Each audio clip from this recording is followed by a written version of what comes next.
So here we are about to begin another optimization problem. And I say that because it wants me to find the product of two numbers and make it be 288. So that's pretty simple. I say I have one number times the other number as a product, and now I get 288. And then looking at the rest of the problem, and it's going to be all picky. It's going to say, hey, I want the sum of twice the first plus the second to be as small as possible. Oh, okay, well, so I want to take a sum, and I want to have twice the first plus the second. What's the second? It's supposed to be y. And I want that to be as small as possible, and so that means a minimum, which is why I want to call this an optimization problem, because I'm trying to make sure that I get something small. So how do I do that? Well, I want to take a derivative.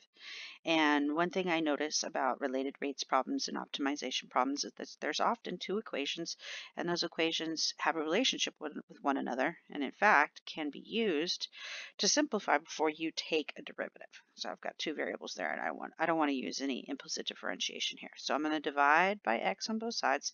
I'm going to say that y is actually equal to 288 times x to the negative 1 power.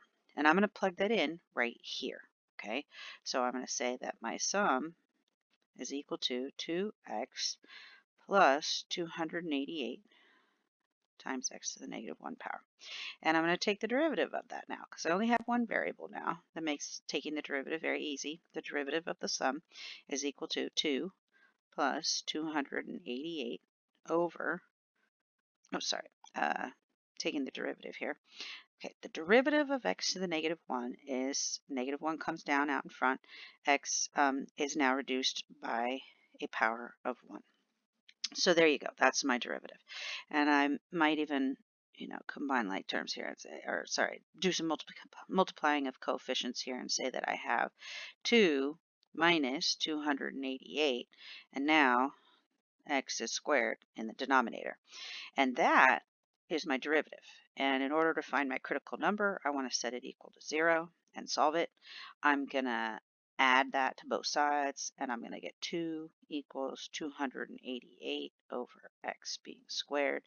And now I'm going to say, oh, I could solve this, cross multiply means that I have 2x squared equals 288. I'm going to divide by 2, divide by 2. I get x squared equals 288 divided by 2 is 144. Take the square root. Oh, I recognize that number. X is equal to the square root of 144 is 12. Yay. So I'm tempted to say that I found x, but remember, for the AP exam, it's very important that you always do a number line.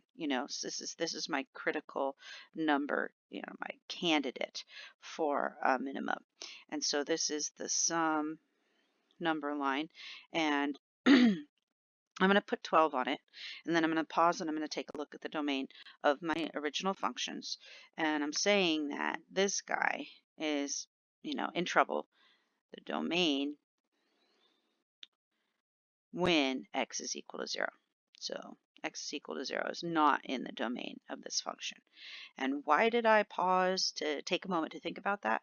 Well, because I like to test 0. 0 is totally my favorite. I'd love to throw a 0 in here. So I'm going to do something different. I'm going to actually test 1 now. Is there any other number that causes me any difficulty? I would say no. Over here, you could test like 20 or not 10 though, because 10's on this side. Why did I pick 1? It's because, it's easy.